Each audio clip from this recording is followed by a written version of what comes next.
నల్గొండ పట్టణ కేంద్రంలో నూతనంగా ఏర్పాటు చేసిన రాఘవేంద్ర టిఫిన్ సెంటర్ ప్రారంభోత్సవానికి ఎమ్మెల్సీ శంకర్ నాయక్ ముఖ్య అతిథిగా హాజరై ప్రారంభించారు. ఈ సందర్భంగా ఆయన మాట్లాడారు. నల్గొండ పట్టణ కేంద్రంలో నూతనంగా ఏర్పాటు చేసిన రాఘవేంద్ర టిఫిన్ సెంటర్ ప్రారంభోత్సవానికి ఎమ్మెల్సీ శంకర్ నాయక్ ముఖ్య అతిథిగా హాజరై ప్రారంభించారు. ఈ సందర్భంగా ఆయన మాట్లాడుతూ హైదరాబాద్కు తీసుకోని విధంగా వ్యాపార రంగం నల్గొండలో అభివృద్ధి చెందుతుందని, నాణ్యమైన పదార్థాలను కస్టమర్లకు అందజేసి వారి మన్ననలను పొందాలని రాఘవేంద్ర టిఫిన్ సెంటర్ నిర్వాహకులకు ఎమ్మెల్సీ తెలియజేశారు. మాజీ మున్సిపల్ చైర్మన్ బుర్రి శ్రీనివాసరెడ్డి మాట్లాడుతూ నల్గొండ పట్టణ కేంద్రం వ్యాపారంలో దూసుకు వెళ్తుందని, పరిశుభ్రతకు ప్రాధాన్యత ఇస్తూ వ్యాపారం నిర్వహించాలని తెలిపారు. ఈ కార్యక్రమంలో నల్గొండ కాంగ్రెస్ పార్టీ అధ్యక్షులు గుమ్మల మోహన్ రెడ్డి, శ్రీనివాస్ రెడ్డి, వెంకట్రెడ్డి, మధుసూదన్ రెడ్డి మరియు రాఘవేంద్ర టిఫిన్ సెంటర్ యాజమాన్యం పాల్గొన్నారు.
అందరికీ నమస్కారము.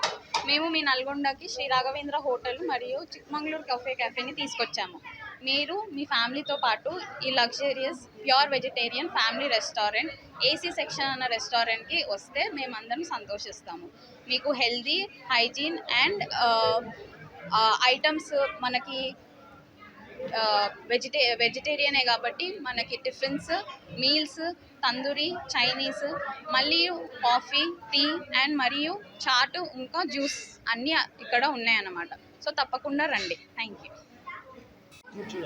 నల్లగొండలో మొట్టమొదటిసారి పార్కింగ్ ప్లేస్ చాలా బాగుంది. మంచి ప్యూర్ వెజ్, మంచి హోటల్, బాగా నీట్గా ఉంది. కొంచెం అందరూ రండి, కొంచెం మంచిగా ఉంటుంది. ఫ్యామిలీ రెస్టారెంట్ అండి, తప్పకుండా దయచేయండి, రండి.